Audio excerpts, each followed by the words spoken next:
Hello guys, welcome back.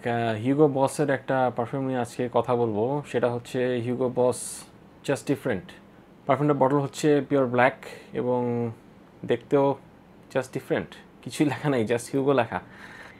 বটলটা solid একটা bottle, black কালারের এবং সি থ্রু না। এর ক্যাপটা একটু ডিফারেন্ট। নর্মালি আমরা যেভাবে টান দিয়ে ক্যাপটা খুলতে পারি, এটা আসলে ওরকম না। এটা একটু ঘুরে ঘুরে এভাবে করে খুলতে হয়।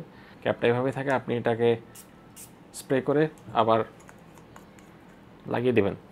এই পারফিউমের বটলটা দেখে বা বটল কালার দেখে আপনার মনে হতে পারে এটা হচ্ছে একটা ডার্ক উডি, একটু আর্থি বা এরকম একটা স্মেল, বাট সারপ্রাইজিংলি এই পারফিউমের স্মেলটা হচ্ছে ফ্রেশ। এটা একটা ফ্রেশ কাইন্ড অফ পারফিউম। এই পারফিউমের স্মেল থেকে আপনি গ্রিন, ফ্রেশ, অ্যারোমেটিক, উডি এই টাইপের নোটগুলো আপনি পাবেন এবং এই সবগুলো নোট পেলে খুব চমৎকার একটা আউটপুট আপনি পারফিউমটা থেকে পাবেন। পারফিউমের নোটস ব্রেকডাউনগুলো যদি আমরা দেখি, শুরুর দিকে একটা মিন্ট এবং গ্রিন অ্যাপলের খুব সুন্দর একটা স্মেল থাকবে। তারপরে এটা আস্তে আস্তে ব্যাসিল এবং কোরিয়ান্ডারের স্মেলটা পাওয়া যাবে, একটু স্পাইসি নোট যেগুলা, এবং বেজের দিকে এসে আপনি ক্যাশমেরিয়ান, পাচৌলি, ল্যাবডেনাম এই স্মেলগুলো পাবেন। একটু different type of fresh perfume এটা আপনি বলতে পারেন। হিউগো বস জাস্ট ডিফারেন্ট এই পারফিউমটা আপনি ক্যাজুয়ালি ফর্মালি দুইভাবেই ইউজ করতে পারবেন। যেহেতু এটা একটা ফ্রেশ স্পাইসি টাইপের পারফিউম, সো উইন্টারের জন্য পারফিউমটা আসলে অত বেশি সুটেবল না। পারফিউমটা ইউজ করে আমি 5 থেকে 6 ঘন্টার মতো পারফরমেন্স পেয়েছি এবং প্রথম 1 থেকে 1.5 ঘন্টা এটা খুব চমৎকারভাবে প্রজেক্ট করে।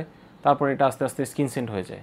এই পারফিউমটার প্রাইস আমাদের দেশে 6 থেকে 7 হাজার টাকার ভিতরে পাওয়া যায় এবং পারফরমেন্স এবং প্রাইস পয়েন্ট অনুযায়ী আপনি যদি একটা ডিজাইনার ব্র্যান্ডের পারফিউম হিসেবে এটাকে জাস্টিফাই করতে চান, তাহলে আমি বলবো যে it's a good performer. Okay price এবং ওকে পারফরমেন্স, আপনি এটা কালেকশনে রাখতে পারেন।